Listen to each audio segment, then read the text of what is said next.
요한복음 2장 1절에서 10절 말씀을 통해 채워지면 흘러간다라는 제목으로 하나님 말씀 증거하도록 하겠습니다. 채워지면 흘러갑니다. 김초회 시인이 쓴 시죠. 어머니라는 시인데요. 그 내용은 이렇습니다. 한 몸이었다.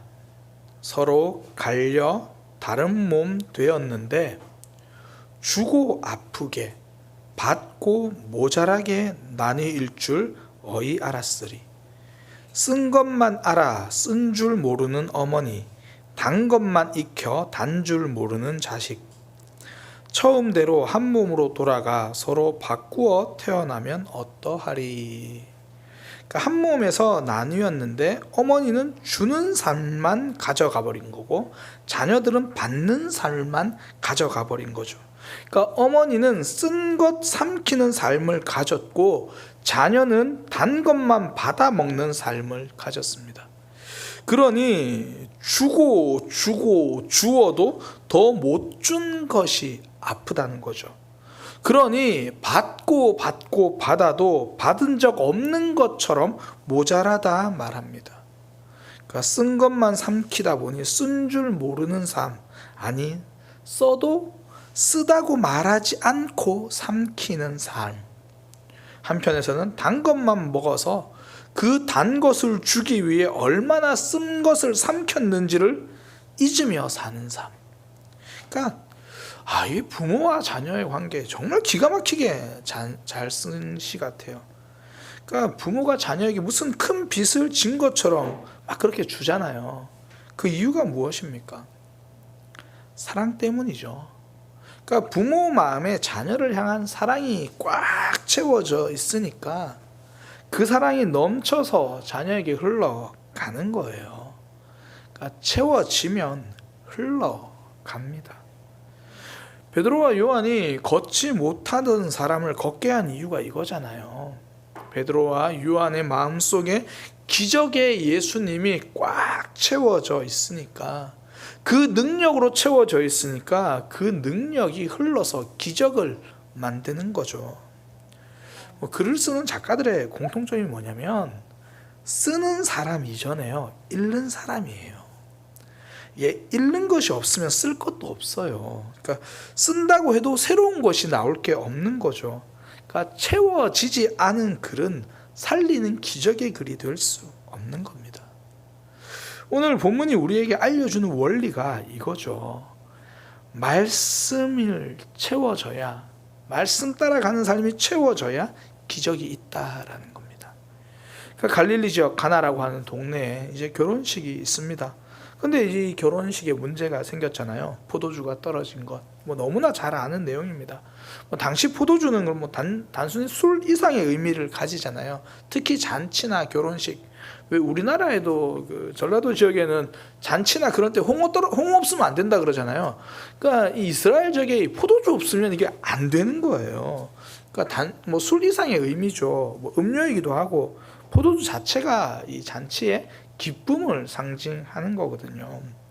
그러니까 정말 떨어지면 안 되는 게 떨어진 거예요. 그때 예수님이 하신 말씀, 돌 항아리에 물을 채워라. 그리고 가져다 줘라. 말씀대로 항아리에 물을 채웠고, 그리고 그것을 가져다 주는 순간 물이 포도주가 된 거잖아요. 그러니까 물이 포도주로 변하는 기적 그 전에는요, 물을 채우는 시간부터 있었다라는 겁니다. 그렇게 채워지니까 잔치에 와 있던 사람들에게 줄 것이 생기는 거예요. 슬퍼하며 힘들어하던 이들에게 기쁨과 소망이 됩니다. 그러니까 망할 뻔한 잔치가 흥하게 되는 그런 모습이 된 거죠.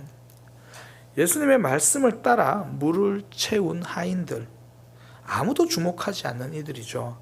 스스로도 집중하지 못하고 그러니까 스스로도 집중하지 않는 이들이잖아요. 우리는 절대 이 결혼식의 주인공이 아니죠. 안 드러나야 되는.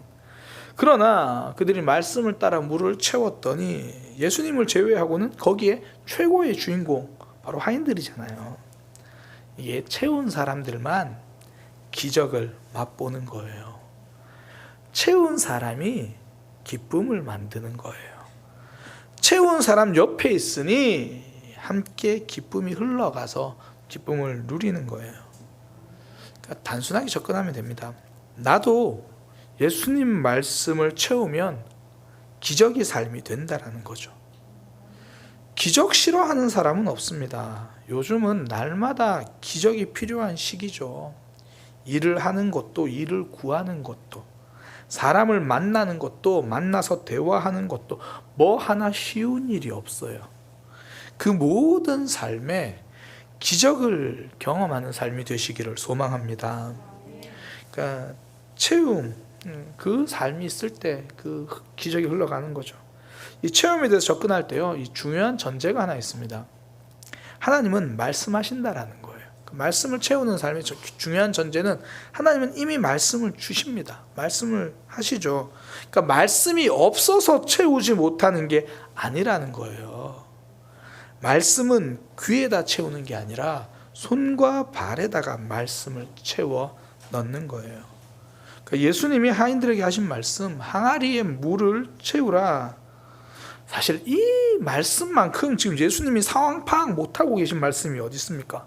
아니 차라리 그 항아리 있지, 그 빨리 포도를 따다가 포도라도 좀 채워놔, 뭐 이래야 지금 상황 파악이 되는 거잖아요. 지금 포도주가 없는 상황이에요. 그러니까 하인들이 동분서주, 포도주를 빌리러 다닐 사람도 부족할 텐데 그 항아리에 물을 채우고 있으라는 게 이게 말이 안 되는 거거든요. 그런데 하인들이 작은 항아리를 손에 들고 부지런히 발걸음을 움직이며 물을 채우는 거예요.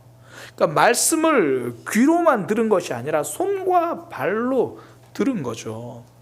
그때 예수님의 뜻이 이루어지고 기적이 준비되어지는 겁니다. 제가 지금까지 사역을 이렇게 해오면서요, 감사하면서도 놀란 일들이 참 몇 번 있어요. 그러니까 뭐 여러 상황 있는데 그 중에 하나가 뭐 이런 경우가 있어요. 뭐 저는 이제 설교를 뭐 특히 담임 목회를 하고 나서 설교를 진짜 많이 하잖아요. 뭐 일주일에 뭐 보통 5번, 뭐 6번 뭐 설교를 하거든요. 그러다 보면 저는 제 설교 내용을 잘 기억하지 못해요. 설교를 하고도 기억이 안 나는데 어떤 분들은 그 말씀을 삶의 이정표로 붙들고 여전히 살고 계시는 분들을 제가 볼 때가 있어요. 뭐 단순하게 예를 들면 뭐 이런 거겠죠. 뭐 제가 이제 뭐 기다림에 대해서 이야기를 많이 하니까 뭐 믿음은 기다림이다 뭐 이런 말씀을 제가 뭐 전하면 예를 들어 그런 거예요. 이 말씀을 귀로 듣기는 쉬워도 이게 삶으로 가져오기는 어려운 거거든요. 말씀은 기다림이다.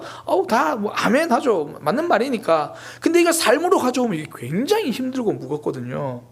근데 이 말씀을 듣고 삶으로 가져가서 삶이 달라지는 지체들이 있다라는 거예요. 그러니까 그전에는 사람들을 말로 바꾸려고 하다가 이제 기다리면서 기도하는 사람들이 되어가는 거죠. 그러니까 말씀이 귀로만 채워지는 게 아니라 삶으로 채워지니까 그 삶에 기적이 일어나는 거예요. 나도 변하고 남도 변하고. 그러니까 물같이 심심하고 의미 없던 삶이 포도주처럼 기쁨을 주고 상황 역전시키는 기적의 삶이 되더라는 거예요. 그러니까 제가 이번에 재행신 사모님 강의를 저는 이제 KTX로 타고 가면서 들었는데요. 정말 재밌었던 내용이 딱 하나예요. 결혼 강의 듣는데 결혼 강의는 열심히 들은 청년들이 많은데 정작 그렇게 모든 예배 강의 쫓아다니느라 연애를 못한 청년들이 많았다. 제가 굉장히 너무 공감이 됐어요. 그러니까 강의를 귀로만 채우면 불꽃 튀는 연애가 안 되는 거예요. 연애는 무조건 삶으로 하는 겁니다. 연애는 삶으로 하는 거예요. 연애는 삶으로. 흔히 그러잖아요. 글로 배우면 안 된다 이렇게 말합니다. 우리 교회 어떤 남자 청년이 실명을 거론할 수는 없고 남자 청년이 다른 사람 연애에 대해서 조언을 되게 많이 해준대요. 그래서 이제 그 사람이 다른 사람 말이 또 그 말을 또 듣는데요. 그 사람은 어떻게 연애를 알아? 그 오빠는 연애를 다 글로 배웠어요. 그렇게 이야기를 하더라고요. 연애는 글로 배우면 안 됩니다. 큰일 나요. 연애는 삶으로 경험하는 거죠. 그러니까 글로 배운 건 크게 힘이 없어요. 어떻게 알 수 있냐면 사실 가끔 제가 아내보다 요리를 더 잘할 것 같다 생각이 들 때가 있어요. 이론은. 그러니까 저는 이론으로는 스테이크를 어떻게 맛있게 굽는지 알고요. 파스타 어떻게 맛있게 삶고 하는지 알거든요. 어떤 재료가 더 들어가고 어떤 향신료가 추가되고 저희 집 파스타가 굉장히 맛있거든요. 그 레시피는 제가 만들었어요. 여보 바지를 좀 넣어보자. 넣어보는 거예요. 이론은 제가 김치찌개 더 잘 끓이고 된장찌개 이론은 제가 더 잘 끓여요. 여보 된장찌개는 거기에다가 그 게가 꽃게가 살짝 들어가면 훨씬 더 풍부해져. 정말 잘 알거든요. 그런데 그렇게 요리책 뭐 레시피 엄청 알고 요리책 수집권 쌓아놓는다고 해도요, 그건 요리 실력 느는 게 아니에요. 잘 모르는 레시피 친구한테 물어본 레시피로 라면이라도 하나 끓여봐야 실력이 내 안에 채워지는 거예요. 라면은 제가 아내보다 정말 잘 끓입니다. 제가 많이 끓이니까. 하나님께서 계속 우리를 삶으로 내모시는 이유가 여기에 있는 거예요. 삶을 통과해야만 채워지는 말씀이 있다라는 겁니다. 요셉이 아버지 집에 있을 때 하나님이 꿈을 주셨잖아요. 꿈을 꾸게 하셨거든요. 꿈을 꿨습니다. 하나님 주신 꿈이죠. 근데 그것도 2번이나 꿈을 꿨어요. 근데 그 꿈은요, 그 꿈을 꾸고 집 안에만 있으면 여전히 진짜 꿈으로 끝나요. 이건 그냥 꿈이었어요, 뭐 이런 거예요. 오히려 분란만 일으키잖아요. 형들이 나에게 절할 거야, 엄마도 아빠도 나에게 절할 거야. 이거 분명히 하나님 주신 꿈이 맞는데 그것 때문에 분란이 일어나요. 집 안에서만 있으니까. 집에서 나와 애굽으로 가야 그 꿈이 기적이 되는 거예요. 들은 말씀이 내 삶으로 소화가 돼야 채워지는 거고 기적이 일어나는 거죠. 귀로만 채워지면요, 남에게 화살 쏘기 쉬워요. 이 말씀은 너에게, 이 말씀이 너에게, 말씀은요 언제나 1인분이에요. 나에게 주어진 거라고요. 내가 받은 은혜를 나눌 수는 있어요. 그러나 이 말씀을 너에게 주는 말씀은 없다라는 거예요. 말씀은 무조건 1인분입니다. 내 삶으로 말씀을 받을 때 내 삶이 기적이 되는 거죠. 예수님이 항아리에 물을 채우라는 그 말씀은 귀로 들을 때 내 것이 된 것이 아니라 손과 발로 움직여 채울 때 내 것이 된 거죠. 제가 한 달에 2번 정도 들리는 기독서점이 있습니다. 가면 이제 책도 보고 기독서점 사장님 집사님과 이제 대화도 해요. 이번 부흥회도 뭐 금요일 날은 오셨던데, 그분은 제가 갈 때마다 저를 붙들고 꼭 하시는 이야기가 있어요. 거의 매번 이야기를 하세요. 하시는 말씀이, 본인은, 그러니까 저는, 그분이 하신 얘기예요. 저는 기독서점 사장이지만 지금 교회는 신학책, 교리 서적 이런 것보다 더 중요한 게 있습니다. 삶입니다. 교리 문제, 해석 문제라고 목사님들이 말하는데 그거 아닙니다. 분들의 삶이 문제입니다 라고 저를 붙들어 놓고 이제 계속 그 이야기를 하세요. 내가 삶을 좀 잘 못 사나, 이제 그런 생각이 좀 들긴 하는데, 제가 이번에 또 울산에 다녀왔잖아요. 울산에서도 제가 그런 얘기를 동일하게 들어요. 울산에 제가 리더 헌신 예배, 뭐 재직 리더 세미나 때문에 다녀왔습니다. 울산에 간 김에 이제 저는 제 삶의 멘토죠, 이상현 목사님, 원로 목사님을 찾아갔어요. 또 이번엔 특별히 제가 목회에 좀 몇 가지 조언을 구할 게 있어서 찾아가서 여쭤봤는데, 그 뭐 여러 가지 말씀을 해주셨는데, 그분이 해주셨던 말씀 중에 목회자는 귀보다 눈을 감동시켜야 한다, 그렇게 말씀해 주시더라고요. 그러니까 그러면서 하신 말씀이, 지금까지 여러 목회자들을 보면서 이제 그분이 느끼신 점이, 목회자들이 처음 이제 단임 목회 사역을 시작하면 3년, 4년은 존경을 받는데요. 그런데 5년, 6년이 넘어가면 성도들이 목회자들을 대하는 태도가 달라지는 경우가 있다라는 거예요. 그러니까 귀로 목회자의 말씀을 들었는데 이제는 눈으로 목회자의 삶을 보기 시작하기 때문이다, 그렇게 이야기를 하시더라고요. 그러면서 하시는 말씀이, 목회자는 귀보다 눈을 감동시키는 사람이어야 한다, 삶이라는 거예요. 아는 말씀이 삶으로 들어와야 기적이 된다는 거죠. 그래서 우리에게 필요한 게 문턱 넘기예요. 하인들이 예수님의 말씀을 실천하고, 그러니까 삶으로 말씀을 채우고 듣기 위해서 사실 2번의 문턱이 있었거든요. 첫 번째 문턱은 물을 항아리에 채우는 문턱이에요. 그러니까 2번째 문턱은 그 채운 물을 연회장에게 가져다 주는 문턱입니다. 제가 이전에 한번 이 본문 가지고 설교하면서 이거 원어를 좀 시제를 설명해 드렸는데, 이 원어 시제상 연회장이 마시려고 하는 그 순간에 포도주가 됐다라고 보는 게 가장 합리적이거든요. 이 포도주가 필요한데 이제 물을 채우고 있는 것, 이게 결코 쉬운 순종이 아니잖아요. 두 번째, 여전히 물인데 이것을 연회장에게 가져다 주는 것, 이것도 어려워요. 그러니까 첫 번째의 경우는 말씀대로 살아가려고 하는데 나 혼자 겪는 어려움, 그 문턱이죠.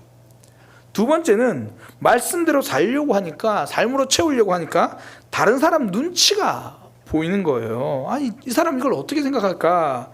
다른 사람 때문에 겪는 망설임이죠.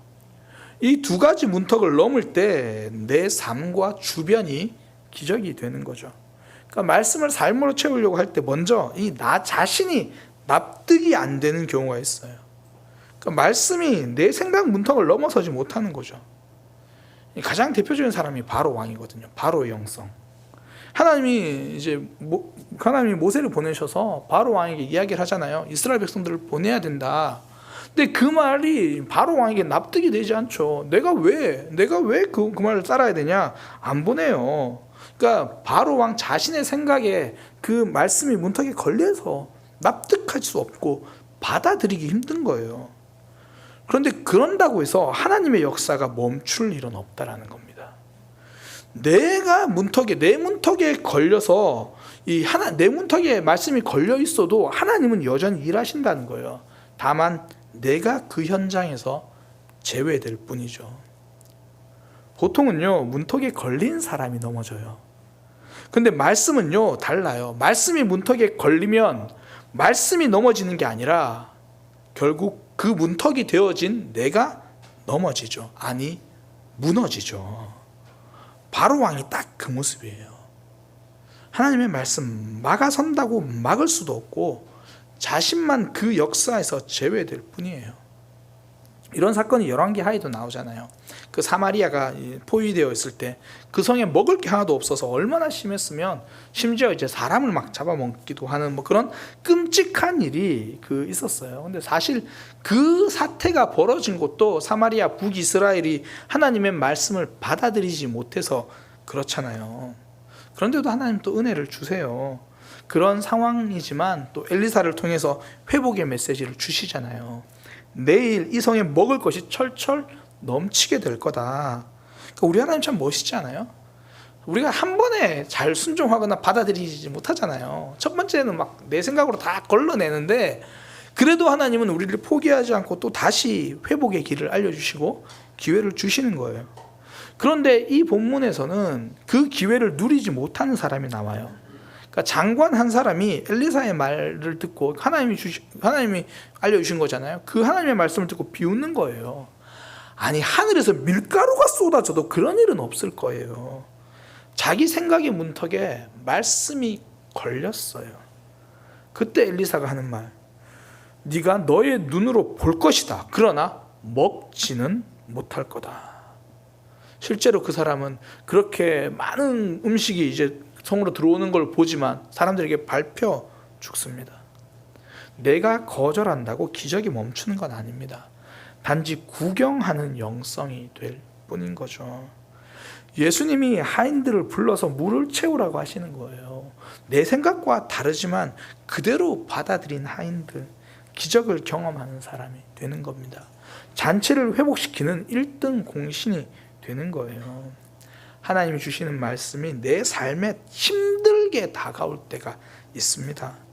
하나님은 나를 힘들게 하려고 그 말씀을 주시는 게 아니라 기적을 경험하게 만들어 주시려고 그 일을 말씀하시는 거예요.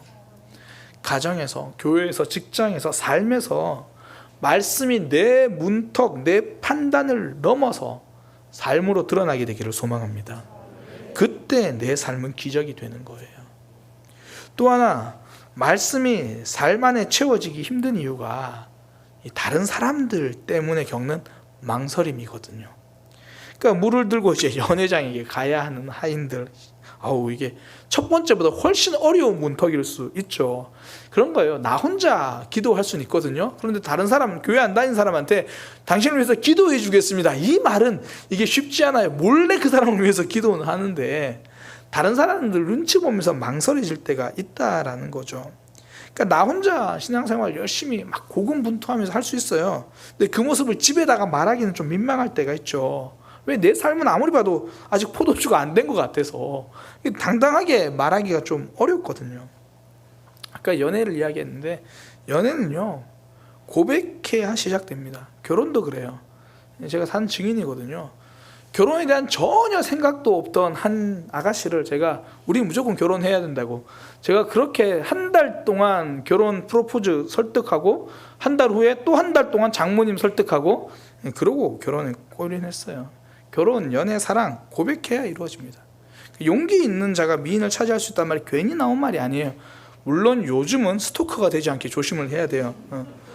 그런데요, 뭐 내가 당신을 사랑한다, 나랑 만나면 행복해질 수 있을 거다, 뭐 나랑 만나면 즐거운 일이 많을 거다, 뭐 사랑받는 여자로 내가 만들어주겠다, 뭐 아니면 존경받는 남자로 내가 만들어주겠다, 그런 당당함에서 사랑이 시작되거든요. 말씀도 동일합니다. 예수님이 말씀에 가라고 하셨잖아요. 이걸 떠서 연회장에 갖다 주라. 내가 보기에는 이건 물이에요. 물것처럼 보이지만 예수님이 포도주로 만드시겠다는 약속 붙들고 당당하게 전진하면 기적의 통로가 되는 거예요. 나를 통해서 연회장이 기적을 경험하는 거죠. 예수님이 연회장에게 가져다 주라고 하면 연회장을 두려워하면요 아무 일도 일어나지 않습니다. 말씀에 아멘하면 연회장도 기적에 동참하게 되는 거예요. 이게 우리 삶의 자리에서 그렇잖아요. 하나님이 왜 삶에서 신앙을 자꾸 드러내라고 말씀하십니까? 내가 있는 삶에서 다른 사람들도 하나님을 알아야 되기 때문이에요. 나의 삶을 통해 상대방이 기적을 보게 될 것을 하나님은 기다리고 계시거든요.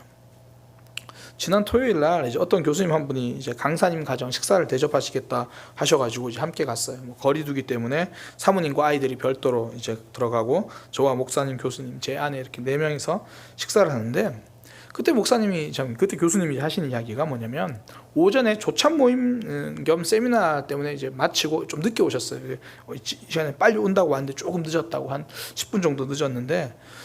그때 오셔서 하는 말이 내가 오늘 조찬 모임에서 만났던 그 사람들이 조찬 모임에 올 게 아니라 어제 저녁 그 금요일 말씀을 들었어야 되는데 그분이 이제 금요일은 시간을 내서 이렇게 오셨거든요. 그러니까 모임에 그 조찬 모임 참석한 사람들이 우리나라의 2급, 3급 공무원들이에요. 근데 교수님이 하시는 말이 뭐냐면 직급이 낮은 공무원들은 자신의 직업이 안정적이라고 생각을 한대요. 그런데 직급이 2급, 3급 되면요 눈동자가 흔들린답니다. 눈동자가 불안해가지고 어쩔 줄 몰라 한대요. 그러니까 언제 그 자리에서 떨어질지 몰라가지고 전전긍긍한다는 거예요. 사는 게 아니랍니다. 매 순간 불안한 삶을 사는 거죠. 그러면서 하는 말, 살아있는 사람은 내가 살아있다는 것을 안다. 이 한 문장이 그 조찬 모임 전체 내용보다 그들에게 더 필요한 거다. 그렇게 이야기를 하더라고요. 삶은 누구나 아파요. 누구나 기적이 필요합니다. 누구나 기도가 필요한 거예요. 아람 군대 장관인 나아만이 나병에 걸렸을 때 그가 찾아간 사람은 엘리사지만 그에게 기적의 길을 알려준 사람은요 그 집에 있던 노예 소녀예요.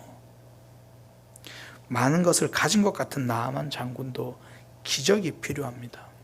하나님은 그 소녀를 통해 나아만 장군을 하나님 백성으로 만드신 거예요.